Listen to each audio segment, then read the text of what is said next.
Hi everyone, कैसे हो आप सभी लोग। और आज का ये जो वीडियो है ये बड़ा इंपॉर्टेंट होगा ये जानने के लिए कि should we increase our positions in the stock market right now. Right, काफ़ी अच्छा एक करेक्शन हमें देखने को मिला है और हमारे लिए बड़ी अच्छी बात होती है जब भी मार्केट गिरता है तो हमारे फेस पे स्माइल बढ़ जाती है। क्यों? क्योंकि हमने ये कुछ बेसिक चीज़ें क्लियर कर रखी हैं। We are the people, I am specially addressing to all the working professional right now 20-30s के अंदर जो यंग बंदे हैं। हमें पता है कि यार जब भी मार्केट गिरेगा हमें एग्जिट तो चाहिए नहीं। अभी हमने इन्वेस्ट कर रखा है लॉन्ग होराइजन के लिए 10 साल 20 साल 30 साल के हिसाब से। हमेशा चार्ली मुंगर, वॉरेन बफेट कहते हैं कि भाई जब भी हम मार्केट के अंदर एंटर होते हैं तो हम सोचते हैं कि भाई 3 4 5 6 साल तो हमें इसको वापस मुड़ के देखना ही नहीं है। पहले ही काफ़ी ज़्यादा होमवर्क होता है। और आज के वीडियो के अंदर हम काफ़ी चीज़ डिस्कस करने वाले हैं। हमने भी कुछ अपनी पोजीशन स्ट्रॉन्ग करी है, उनके बारे में बताएंगे। स्पेशली डेट फंड के अंदर, इक्विटी के अंदर हमने क्या किया है। मार्केट के अंदर अगर आप सिर्फ आज की वीडियो में निफ्टी 50 की बात हो रही है, I hope small mid cap से हम थोड़ा सा दूर रह रहे होंगे आज के इस समय के अंदर। वहाँ पे अब आपको सिर्फ वॉलेटिलिटी मिलेगी। ऐसा मेरा मानना, अभी हम लार्ज कैप के साथ स्टिक करेंगे तो वो बेटर रहेगा। निफ्टी 50 की हम बात कर रहे होंगे यार, और इस निफ्टी 50 में हम बहुत अच्छा निचोड़ेंगे। आज आपको एक ऐसा कॉन्सेप्ट आपके साथ शेयर करूंगा जो कि आपको बहुत हेल्प करेगा जब भी आपको इन्वेस्ट करना हो। सिर्फ इस एक फैक्टर को आप देखें और देखो। एक चीज़ आपके साथ फिर से शेयर कर देता हूं क्योंकि हम समझदार लोग हैं, हम इंटरनेट पे कुछ भी नहीं सीखना है। Nobody can predict the stock market. अगर कोई कह रहा है he can predict the stock market, he is lying. बिल्कुल सही समझा आपने। We can only value the market. ये पेन है भाई, आपको पता है ये मार्केट में 50 रुपए का मिलता है। अब इसको मार्केट पे लिस्ट कर दिया, किसी दिन 100 रुपए का मिल रहा है, तो क्या आप इसे लोगे? बिल्कुल नहीं लोगे। क्या अगर ये 50 चीज की 30 50 में मिल रही है ले लेंगे? बिल्कुल ले लेंगे। 35 में मिल रही है मैं कहेंगे 3-4 ले लेंगे। यस और नो? इसी प्रकार से आप मार्केट में एक और रूमर्स का ही सुन रहे होगे कि भाई जो रूमर नहीं है फैक्ट है, पर आपके काम का नहीं है कि भाई फॉरेन इंस्टीट्यूशनल इन्वेस्टर हैं, एफडीआई हैं, एफपीआई हैं, ये यार अपना पैसा बाहर लेके जा रहे हैं, इनको इंडिया में ज़्यादा अपॉर्चुनिटी नहीं दिख रही, ये अपना पैसा वापस यूएस के अंदर लेके जा रहे हैं, ये दूसरी इकोनॉमीज के अंदर पैसा अपना इन्वेस्ट कर रहे हैं, तो हमें भी सावधान हो जाना चाहिए। देखिए, आप इस पेन की वैल्यू के ऊपर हमें ध्यान देना है। ये 100 रुपए का हो गया और इस टाइम फॉरेन इन्वेस्टर्स खरीद रहे हैं, क्या आप खरीदोगे उनको कॉपी करने के लिए? बिल्कुल नहीं खरीदेंगे। ये 35 रुपए का हो गया है, लोग जो फॉरेन इन्वेस्टर्स हैं वो एग्जिट मार रहे हैं, पर हम तो एंट्री मारेंगे। Point being, foreign institutional investors हैं, इनके पास दो चीज बहुत ज्यादा है। किसी भी जगह पे आउट परफॉर्म करने के लिए हमारे पास नॉलेज ज्यादा होना चाहिए। अब एज एन इंडिविजुअल हमें अपने साथ ऑनेस्ट रहना है। क्या आपके पास इनसे ज्यादा नॉलेज है? नॉलेज लाने के लिए आपके पास टाइम होना चाहिए और साथ में टेम्परामेंट होना चाहिए, साथ में टेक्निक होनी चाहिए। ये तीनों ही चीज उसके पास होती हैं जो फुल टाइम इन चीजों पे काम करता है। इनका एक्सपोजर आपसे बड़ा है, इनकी टीम भी आपसे बड़ी है। ये देखते हैं यार, इंडिया ऑलरेडी थोड़ा सा महंगा हो चुका है, यूएस को देखते हैं, अरे यार ये भी महंगा दिख रहा है। चाइना को देखते हैं, यार ये कर्जे में है पर हाँ अच्छी अर्निंग चल रही है। सिंगापुर को देखते हैं, ये क्या रिटर्न दे सकता है। अच्छा यार, डेवलपिंग इकोनॉमीज को देखो, टर्की में क्या चल रहा है, उधर क्या बेटर रिटर्न्स मिल सकते हैं। स्पेन को देखो, स्पेन में क्या बेटर रिटर्न्स मिल सकते हैं।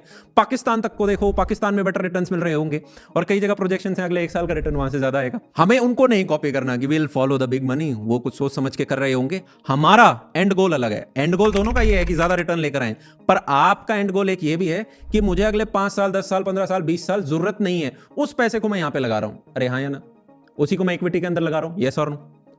उनका है कि यार मैं हर 3 मंथ हर 6 मंथ के ट्रेंड को फॉलो करूं। ये स्टॉक बड़ा कमजोर है, इसके हम ऊपर हम चढ़ जाते हैं, ये चढ़ जाएगा। I will always be talking about value investment. Value investment ये कहती है, inspired from Charlie Munger and Warren Buffett, कि यार हम देखते हैं इसमें दम है क्या। हम रोज रोज आके खरीद बेची नहीं कर सकते। क्या चीज समझ में आ रही है? आपने खरीदा बेचा, टैक्स दोगे, बार बार फंसेंगे। हम चाहते हैं हमने यार एक चीज में पकड़ा उसको और उसको कई समय बाद निकालें। हमें पता है हमारी जो वेल्थ मैक्सिमाइज होगी वो एक्सेल शीट पे 17 18 20% लिखने से कुछ नहीं होगा।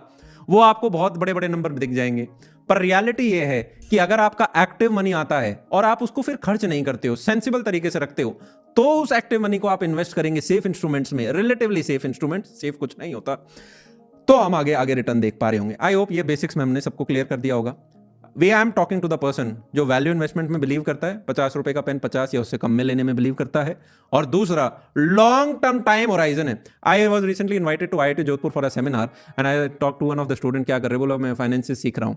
मैंने कहा अच्छा क्या कर रहे हो? बोला मैं ट्रेडिंग नहीं करता, क्योंकि उसे पता है मैं ट्रेडिंग के लिए एकदम से कहता हूँ क्या कर रहे हो। बोला ट्रेडिंग नहीं करता, मैं 3 से 6 महीने का ट्रेंड देखता हूँ, 1 साल का ट्रेंड देखता हूँ कि क्या कुछ ऊपर उठ रहा होगा या नीचे उठ रहा होगा, उस हिसाब से मैं इन्वेस्ट करूँ और चीज़ें मैं बना ले जाऊँ। मैं सोच रहा था बेचारा IIT का ही बच्चा है, बहुत अच्छा जॉब लेगा, वो ले भी लेगा, कंप्यूटर साइंस स्टूडेंट है वो। आपको देखो एक चीज़ का ध्यान रखना है, राइट? आप 500, 5,000, 50,000 रुपए इन्वेस्ट करके मार्केट में अमीर नहीं होंगे। आपको अपना एक्टिव मनी का वॉल्यूम बढ़ाना पड़ेगा, स्केल बढ़ाना होगा। उसको चाहे आप सेफर इंस्ट्रूमेंट में क्यों ना डालें, आपका ज्यादा रिटर्न निकल के आएगा। आपको चाहे 25% रिटर्न ना मिले, आपको अगर 14% रिटर्न भी मिला पर आपका स्केल बढ़ा है तो आपका ज्यादा बनेगा। क्या आपको ये चीज क्लैरिटी है? अब हम आगे बढ़ते हैं क्योंकि हम ज्यादा समय नहीं लगाते हैं इन चीजों के ऊपर। ये मैं बार बार एड्रेस करता हूं क्योंकि मार्केट में बहुत ज्यादा मिस इन्फॉर्मेशन है। पहले 3-4 मिनट मेरे इसी में लग जाते हैं। आज मैं आपके साथ जो चीज शेयर करूंगा will be understanding a very beautiful thing while we are calculating the price which is called the masses का इमोशन। मासेस के इमोशन को मैथमेटिकली कैसे दिखाएं, मासेस के इमोशन को मैथमेटिकली कैसे दिखाएं, आज हम वो समझने की कोशिश कर रहे होंगे। और करंट मार्केट सिनेरियो क्या चल रहा है? Is it very expensive? Is it moderately? बहुत ज्यादा एक्सपेंसिव अब नहीं रहा, मॉडेस्टली थोड़ा सा एक्सपेंसिव है। मार्केट कैप बाय जीडीपी अभी भी थोड़ी आगे चल रही है, पर जो पी रेशियो है उसने थोड़ी सी मुंह पे स्माइल लेकर आ गया क्योंकि अब वो फेयर रेंज के अंदर आ गया है। हमने 21 का पी रेशियो इनकाउंटर किया। Let's now dive into the iPad so that we can track the numbers, right? जल्दी से आ जाते हैं। हम सब ने यार ये फॉर्मूला कई बार आपने मेरे थ्रू देखा होगा कि कभी भी हम जब प्राइस निकालते हैं वो कैलकुलेट कैसे होता है। जो आपका पी होता है मल्टीप्लाइड बाय आपका अर्निंग होता है। ये फॉर्मूला आया कहाँ से? पी बाय ई से ही आया। P by is what? Price बटा अर्निंग। तो उन्हीं को मैंने यहाँ पे प्राइस लिख दिया, यहाँ अर्निंग लिख दिया। आई होप आपको समझ में आ रहा होगा कि इस अर्निंग को उठा के अगर मैं नीचे ले आऊंगा तो वो इक्वल टू पी बटा ई होगा। प्राइस बटा अर्निंग इक्वल टू प्राइस बटा earning. Yes, now today we are talking about Nifty 50। We are only concern about the large caps क्योंकि स्मॉल और मिड कैप से मैं अभी दूर रह रहा हूं। काफी वॉलेटिलिटी है। स्मॉल मिड कैप बढ़ते भी अच्छे से हैं पर जब मार्केट गिरता है तो वो गिरते भी अच्छे से हैं। अभी हम उससे अपनी बहुत दूरी बना के रखना चाहते हैं। हम सिर्फ निफ्टी 50 की यहाँ पे बात कर रहे हैं which is large cap index. अब प्राइस की अगर हम बात करें, आज के दिन आपका प्राइस चल रहा है 23,000। आपका जो पी चल रहा है ये 21 का चल रहा है। अर्निंग्स आपकी लगभग 1100 की चल रही है। ये अर्निंग्स किसकी हैं भाई? ये अर्निंग्स हैं आपकी सारी 50 कंपनी जो हैं, इनका क्या अर्निंग चल रहा है इसको आपने न्यूमेरिक एक वैल्यू दे दी। आज से अगर सिर्फ 4 साल पहले की आप देखोगे तो ये न्यूमेरिक वैल्यू 300 समथिंग थी, 380 समथिंग थी। वहां से हमें एक अच्छा जंप मिल चुका है जो कि अर्निंग्स में हमें जो ये 2.5x 3x की ग्रोथ मिली है यही आपको स्टॉक मार्केट में मिली है कि जो आपकी चीज 8,000 पे गिर गई थी आज के दिन वही निफ्टी 23,000 पे आ चुकी है। आई हैव मोर और लेस हमें चीज समझ में आ रही है। उस गाय की वैल्यू ज्यादा लगती है जो दूध ज्यादा देती है। उस प्राइस तब बढ़ती है जब कंपनी की अर्निंग्स बढ़ती हैं। अर्निंग्स मतलब all businesses are in the business of making money. Yes, जिसका कैश फ्लो ज्यादा होगा, नेट कैश फ्लो, साल के अंत में कितना कैश आपके पास बचा, वो ज्यादा वैल्यूएबल बिजनेस है। ग्रोथ अच्छी दिखा रहा है। I am not talking about the 3 month, 6 month, 2 year, 3 year trend. I am talking about the longer horizon, 4, 5, 10, 15 years वाली चीजों को। Right, great. ये जो पी होता है यार, ये होता है मास इमोशन। मासेस का क्या इमोशन है? वॉरेन बफेट ने कहा है कि भाई be greedy when other are fearful and be fearful when others are greedy. ये पी रेशो आपको वही बताता है कि मार्केट का अभी इमोशन क्या चल रहा है या मार्केट का अभी सेंटीमेंट क्या चल रहा है। भैया कैसे बताता है? कुछ मैथमेटिकली आप एग्जांपल देके जल्दी से समझाओ। जैसे अगर हम यार अगर बैंक की बात करें, बैंक हमें 100 रुपए पे 7% का ब्याज देता है। अगर आप उसका पी निकालोगे तो 14 का पी निकल के आएगा और 14 का पी, 14/1 का पी रेशो निकल के आ रहा है। स्टॉक मार्केट में हमें पता है कि यार बैंक से ज्यादा लोग ऑप्टिमिस्टिक होते हैं, स्टॉक मार्केट ज्यादा रिटर्न देगा। तो क्योंकि बैंक का सेंटीमेंट क्या है? Sentiment value 14। स्टॉक मार्केट का सेंटीमेंट वैल्यू उससे ऊपर होता है। तो आपको देखने को मिलेगा अभी प्रेजेंटली 21 चल रहा है, 22, 23, 24, 25, 26, 28, 40 भी रहा है कि भाई मार्केट का सेंटीमेंट बहुत ज्यादा ऊपर भी चला जाता है और जब मार्केट का सेंटीमेंट डाउन होता है तो उसका 21 की जगह 20, 19, 18, 17, 16, 12 यहां तक भी गिर जाता है। यस और नो? तो सेंटीमेंट डिसाइड करता है। लोगों की होप ज्यादा है कि स्टॉक मार्केट बेटर रिटर्न देगा तो उधर का पी ऊपर का बढ़ा हुआ है। जैसे ही लोगों को डर लगने लग जाता है तो पी रेशो नीचे गिरने लग जाता है। जैसे ही लोग लालची हो जाते हैं पी रेशो वापस बढ़ने लग जाता है। इसको हम कुछ उदाहरण से भी और आगे हम समझ रहे होंगे। करंटली अभी हमारा यार पी रेशो 21 का चल रहा है। यही पी रेशो निफ्टी के अंदर 24 का था जब हम सितंबर में बात कर रहे थे, सितंबर 2024 में जब हमारा स्टॉक मार्केट 26,000 को टच कर रहा था तो ये पी भी क्रेजी हो गया था। अगर हम प्रेजेंट इंटरेस्ट रेपो रेट्स के हिसाब से देखें 21 वो स्वीट पॉइंट आता है जहां पे इमोशन फेयर हो गया है, ना ग्रीडी है ना फियरफुल है। इसको अगर मैथमेटिकली हम देख के बात करें, यहां पे मैं एक चीज आपको और सिखाना चाहूंगा which will be very interesting. ध्यान से देखना भी जो भी हम लिखने वाले हैं। In the long run prices कब बढ़ेंगे? प्राइसेस तब बढ़ेंगे जब ये जो कंपनी की अर्निंग है, फॉर एग्जांपल अगर मैं 10 ईयर होराइजन की बात करूं कि आफ्टर 10 ईयर मान लो ये 12% के हिसाब से कंपनी की अर्निंग बढ़ रही है, स्टॉक मार्केट नहीं अर्निंग बढ़ रही है, तो हमें पता है 12% 10 साल से बढ़ती है। मैथ सिखाई थी, 3 गुना नंबर हो जाएगा। This will become 3300। अरे यस और नो? अब अगर ये 3300 हो रहा है, आज जो मार्केट का सेंटीमेंट है उस टाइम भी मान लो वही पी रेशो रहता है तो ये वैल्यू हमारी लगभग क्या निकल के आ जाएगी? इसको कैलकुलेट कर लेते हैं। This will come out to be 69,300। क्या हमें ये दिख गया? मैंने कहा ओके। अगर आपने एक ऐसे समय इन्वेस्ट किया जब लोग बहुत ज्यादा ग्रीडी हो रखे हैं, जैसे कि भाई सितंबर 2024 में आपका पी रेशो 24 जा रखा था, ये पी रेशो 25 26 अप टू 40 भी जा रखा है, 40 वाला सिंगल इंस्टेंस था।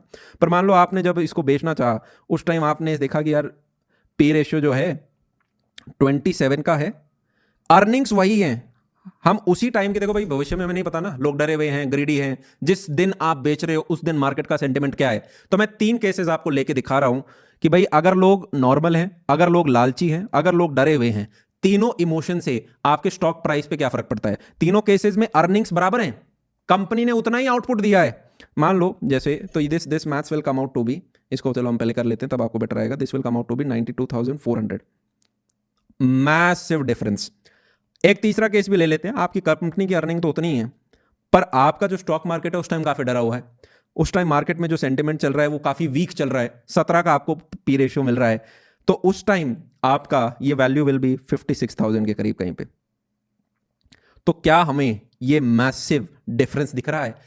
तीनों केसेस में गाय बराबर दूध दे रही है, तीनों केसेस में कैश फ्लो सेम है, तीनों केसेस में अर्निंग्स आपकी सिमिलर दिख रही हैं, पर क्योंकि मार्केट का जो सेंटिमेंट है वो बराबर ऊपर नीचे जा रहा है, पॉजिटिव नेगेटिव जा रहा है, तो एक व्यक्ति तो हो सकता है 56,000 पे एग्जिट करे, वही व्यक्ति खराब टाइम में तो हो सकता है 56,000 पे एग्जिट करे, और लालची टाइम पे हो सकता है 92,000 में एग्जिट करे। This is a massive difference. क्या चीज समझ में आई? ये दोनों नंबर आपस में मल्टीप्लाई होते हैं, तो जितना डिफरेंस 17 और 27 में है, उतना ही आपके लास्ट के इस प्राइस के अंदर भी डिफरेंस आ जाएगा। So what is the main objective here? Main objective is कि यार आप बाय जिस पे कर रहे हो, we always have to make sure कि हम बाय कम पी पे करें और हम सेल उससे हायर पी पे करें।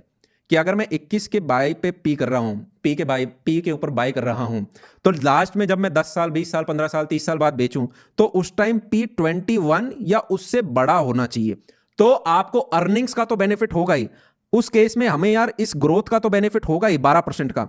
अगर मेरे यहां पे अर्निंग 1100 से 3300 हुई, 12% का मुझे क्या अगर मिल रहा है, तो क्या आपको समझ में आ रहा है 23,000 और 69,300 में भी आपको 12% का ही रिटर्न मिलेगा? अरे हाँ या ना? जो उतनी आपकी अर्निंग बढ़ी उतनी ही परसेंटेज से आपकी प्राइस बढ़ रही होगी। अगर मेरा पी रेशो सेम है, तो अगर मेरा जो सेंटीमेंट है वो कम या ज्यादा है, तो उस केस में मेरे को फिर डिफरेंट रिजल्ट मिल रहे होंगे। तो माय मेन ऑब्जेक्टिव इज कि I will buy at a lower P and I will sell at a higher P. भैया मैं तो हर मंथ सिप कर रहा होता हूं, मैं कोई सिंगल डे में तो अपना सारा अमाउंट इन्वेस्ट कर नहीं रहा, so how should we invest? तो मैंने कहा देखो यार, सिप हर टाइम चल रही होती है, राइट?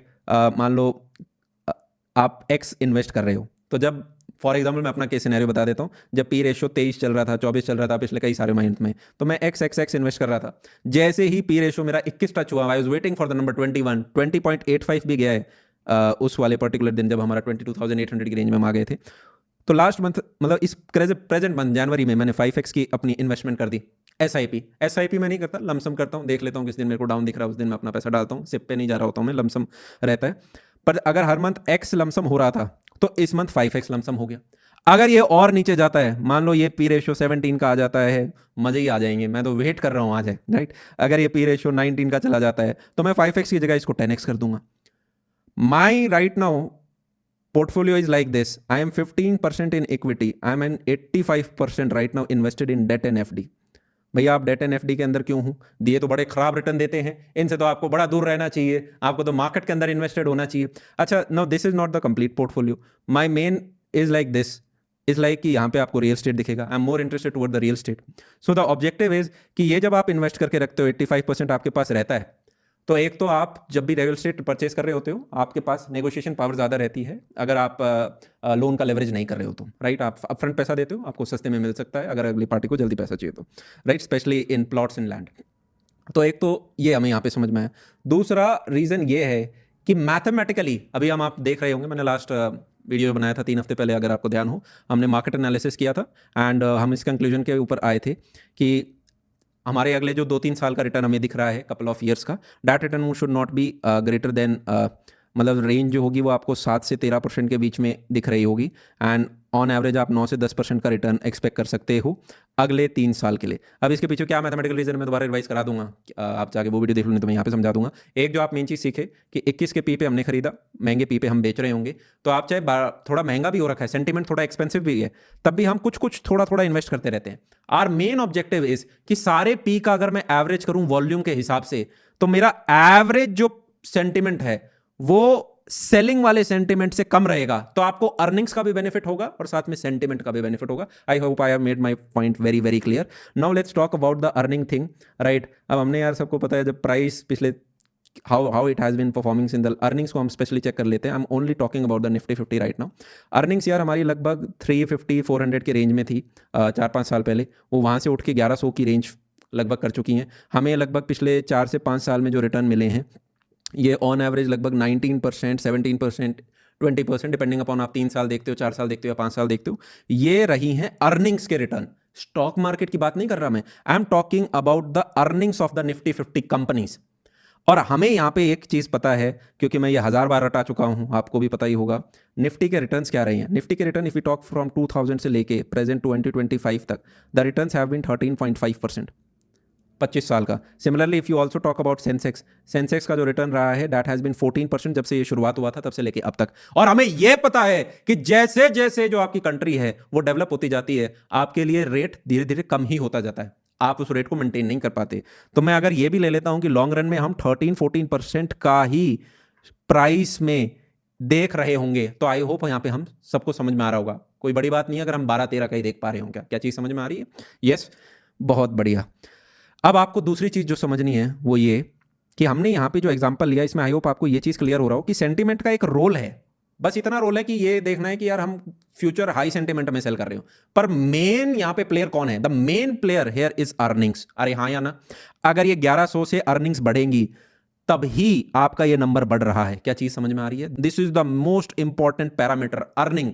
गाय का ज्यादा दूध देना जरूरी है तभी उसकी वैल्यू है। इनफैक्ट अगर आपकी अर्निंग डिप होने लग गई तो आपका सेंटीमेंट भी वैसे ही खराब हो जाएगा। क्या चीज समझ में आई?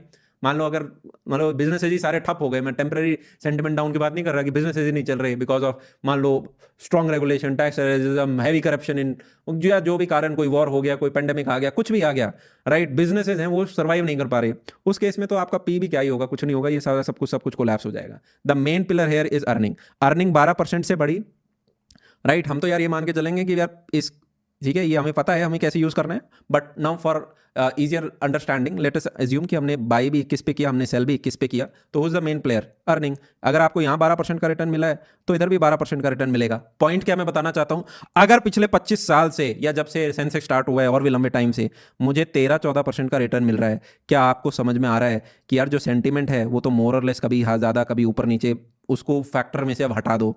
The main thing has been कि आपकी अर्निंग भी फिर लगभग 13-14% से ही बढ़ी है इन द लॉन्गर रन। क्या हमें ये चीज़ क्लियर हो गई? अगर मेरा प्राइस 13-14% से बढ़ रहा है तो मेरी अर्निंग भी 13-14% से बढ़ रही है। Then how is it possible कि पिछले 4-5 साल में मुझे 19% की ग्रोथ दिख रही है? इट मीन्स कि एक टाइम आया जब हमने अच्छे से उसका फायदा उठाया, अब एवरेज डाउन जाएगा। क्या चीज़ समझ में आ गई? क्योंकि हमें पता है इन द लॉन्गर रन अगर रहना 13-14% है और बीच में एक ऐसा टाइम रहा जहाँ पे यार हमें 19% का मिला है, इट मीन्स अब एक ऐसा टाइम आएगा जहाँ पे अर्निंग्स की बात हो रही है, not the stock price, that this number might be in the 9-10% range और इवन लोअर। क्या हमें चीज़ समझ में आ रही है? Right, this is not a prediction, it can totally go wrong, पर लॉजिकली यही होगा। हो सकता है अगले 2-3 साल में देयर स्ट्रॉन्ग पॉसिबिलिटी, पर उसमें नहीं हुआ तो लॉन्गर रन में एवरेज मीन आउट करना पड़ेगा। ऐसा नहीं है कि हमारे बिजनेसेस में आज एकदम से कुछ बहुत तगड़ी शक्ति आ गई कि पूरी जो ग्लोबल इकोनॉमी जिस रेट पे चल रही है, इंडियन कंपनीज ने कहा नहीं नहीं हम उन सबको छोड़ देंगे, अब हम सिर्फ 19% पे ही जीवन भर आगे बढ़ेंगे। ऐसा नहीं हो रहा होगा कहीं से भी। ठीक है, क्या भाई ये चीज़ समझ में आ गई? ग्रेट। बीच में ऐसा टाइम आता है चीज़ें अच्छी बढ़ती जाती हैं, फिर एकदम से आपको फिर अलग अलग रीज़न, जैसे आज के दिन सुनने होंगे कि भाई कंजम्पशन काफ़ी कम हो गई है। कंजम्पशन कम क्यों हो गई? कोई टैक्स के ऊपर डाल दे रहा है, कोई कह रहा है कि भाई मार्केट के अंदर लिक्विडिटी बहुत ज़्यादा कम हो गई है, कोई किसी चीज़ के ऊपर डाल रहा है, कोई कह रहा है कि भाई गवर्नमेंट का जो एक्सपेंडिचर है, कैपेक्स है, वो काफ़ी कम रहा है जिसकी वजह से फिजिकल डेफिसिट भी कंट्रोल में रहा है, पर क्योंकि बीच में इलेक्शन आ गए थे इसलिए खर्चा कम हुआ है। तो अगले इस बजट से अब सबकी एक्सपेक्टेशन है कि भाई आप खर्चा ज़्यादा करो, सरकार ज़्यादा खर्चा करेगी तो लोगों को ग्राउंड लेवल पे ज़्यादा जॉब्स मिल रही होंगी, वो पैसा खर्च हुआ है तो किसी के थ्रू होगा, किसी की जेबों में कुछ कुछ पैसे आएंगे तो कंजम्पशन बढ़ेगा। दूसरा तरीका क्या होता है कि आप इंटरेस्ट रेट को लोअर कर दो। इंटरेस्ट रेट, अभी रेपो रेट हमारी 6.5 से चल रही है, एक्सपेक्टेड है कि इस बजट में एक्सपेक्टेड है कि 25 बेसिस पॉइंट डिक्रीज हो जाएगा, तब भी चीज़ें नहीं हिली तो और हो सकता है ये डिक्रीज करे कि भाई इंटरेस्ट रेट कम कर दिया, अब लोग लोन ज़्यादा लेंगे, लोन ज़्यादा लेंगे तो कंजम्पशन ज़्यादा बढ़ रहा होगा, right. And this is the main thing. हमें पता है when the interest rates are falling down that is good for debt funds. Yes, I hope अब आपको समझ में आ गया होगा कि हमने क्यों अपने डेट के अंदर ज़्यादा पोजीशन स्ट्रॉन्ग करी। 2 रीज़न थे मुझे जब दिख रहा था कि यार अगले 3 साल के अंदर, पहली बात तो अगले 3 साल के अंदर हमें दिख रहा था कि यार कोई ज़बरदस्त नहीं, 9-10% का ही रिटर्न मिलेगा, और डेट भी आपको यार यहाँ पे 7-8% का रिटर्न दे रहा है, plus this is more stable. हो सकता है मुझे एकदम से कैपिटल की रिक्वायरमेंट पड़ जाए, मुझे कहीं पे इन्वेस्ट करना पड़ जाए, तो I need something which is more stable, right. क्या आपको समझ में आया? आपको क्यों बाकी लोगों को नहीं देखना है? आपकी जर्नी टोटली डिफरेंट है। आप अगर किसी और को कॉपी करने लग जाओगे, इनफैक्ट आपने सोचा आप मुझे कॉपी करें, तो भी टोटली खराब हो जाएगा। आपको अपनी नीड्स देखनी है। हो सकता है आपको एकदम से अपनी शादी करानी हो सकता है आपको अपनी बहन की शादी करानी हो सकता है आपको हायर स्टडीज के लिए जाना हो सकता है आपको बहुत सारी कैपिटल चाहिए हो अपनी किसी नियर टाइम एक्सपेंस के लिए। इसके लिए मैंने वो कंप्लीट मास्टर क्लास यूट्यूब पे डाली थी, आप जाके देखें। मैंने 3 बकेट रूल उसमें अंदर बताया था कि यार as an individual I would always make sure कि पहले बकेट 1 भरे, उसके बाद में बकेट 2 के बारे में सोचेंगे, फिर बकेट 2 भरे, फिर बकेट 3 के बारे में सोचेंगे। बकेट 1 क्या है? आपका बेसिक सर्वाइवल, इतना आपका 6 महीने 3 साल इतनी आपकी सेविंग होनी, वो सारा आप वहाँ पे जाके देखें, आपको बहुत अच्छा लगेगा। तो अगर हम इसको अब कंक्लूड करें जल्दी से, क्योंकि समय बहुत ज़्यादा ले लिया है, आई होप हमने आज यहाँ से काफ़ी चीज़ें सीख के भी गए होंगे। आई होप मैंने कोई ज़्यादा पॉइंट मिस भी नहीं किया है। वी हैव टॉक्ड, अच्छा we talked about missed about one thing, market cap versus Y GDP। ये मैंने यार अपने उस वीडियो में मार्केट एनालिसिस में भी बताया था। ये 1.4/1 तक चला गया था। This is very market cap by GDP of India, ये काफ़ी एक्सट्रीम चीज़ है, ठीक है। मतलब 1.4 एक तरीके से ऑल टाइम हाई है। अगर बहुत सस्ता हो रखा होता है सेंटिम तो 0.58 आई गेस आज तक का लोएस्ट गया है। ऑन एवरेज अगर आप देखोगे तो 0.94/1 का रेशियो रहता है। अब मार्केट में थोड़ी सी करेक्शन आई है, तो आप ये कह सकते हो कि हर दिन मार्केट ऊपर नीचे जा रहा है, तो मुझे नहीं पता आप ये वीडियो कब देखें। तो 1.25/1 का रेशियो है। Point being in the longer run इसको वापस मार्केट कैप बाय GDP को इसके आसपास आना चाहिए लॉजिकली, मैथमेटिकली। यस, क्या हमें समझ में आ रहा है? राइट। अगर मेरा मार्केट कैप आज के दिन मान लो मैं इसको मान लेता हूँ कि 100 रुपये का है, तो मेरा अगर मैं 1.25 का रेशियो चलता हूँ, मेरे मार्केट कैप 125 रुपये का हो गया। अब अगर मैं फिर से 5 साल बाद के बारे में बात करूँ, राइट, एक मैं रैंडम नंबर ले रहा हूँ यहाँ पे, एग्जैक्ट मैथमेटिकली नहीं जा रहे, राइट। मान लो ये नंबर 150 हो गया, या 150 छोड़ो ये नंबर 200 हो गया, right, for easier mathematics, right. और मुझे पता है कि इवेंचुअली ये वाला रेशियो आना चाहिए, लगभग 0.94/1 या 1 ले लो इसको भी, फॉर इजियर कैलकुलेशन आना चाहिए।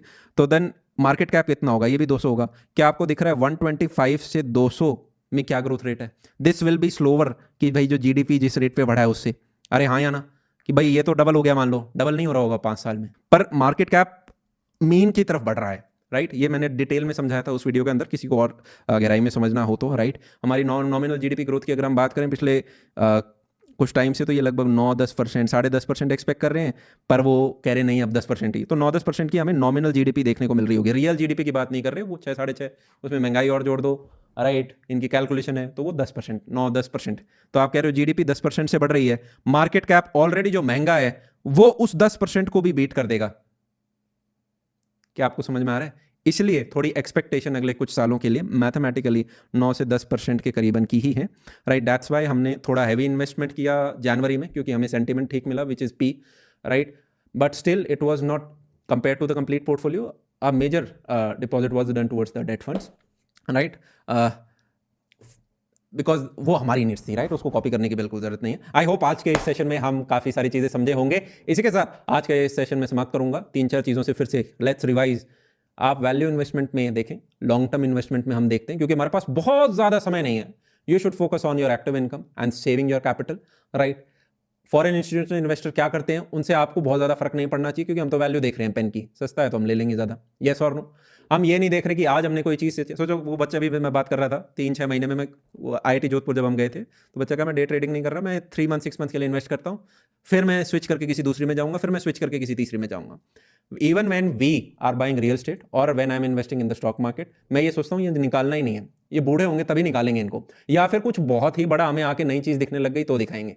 जैसे मान लो अब डिटेल में जाने की कोई नीड नहीं है, क्योंकि then it will become a very long video, but I hope यहाँ पे हमें सेंस समझ में आ रहा हो। आपने मान लो कंपनी में एक फ्लिप किया, फिर दूसरा फ्लिप किया, आपको एक अच्छा रिटर्न मिला, दूसरा रिटर्न मिला, देयर इज नो गारंटी कि आपका जो तीसरा है उसमें आपको विक्ट्री मिलेगी, या चौथा है उसमें विक्ट्री मिलेगी, राइट। 2 बार आपने पैसा कमाया, 3 बार कमाया, चौथे में आप पूरा लूज कर जाएंगे अगर आप बार बार गिबल करेंगे। A better approach would be कि हम लार्ज कैप्स के साथ रहते हैं, और स्मॉल कैप मिड कैप में हम तब जाते हैं जब मार्केट बहुत हमें सस्ते में मिल रहा हो, और फिर हमें पता है कि यार ये स्मॉल कैप मिड कैप ठीक परफॉर्म करते हैं, वो भी अपने रिस्क एपेटाइट के हिसाब से, और वो भी in most cases through mutual funds and more preferably in large caps via index fund. I hope इसके साथ आज हमें काफ़ी इंटरेस्टिंग इंसाइट मिला होगा। तब तक के लिए love you all, take care and see you.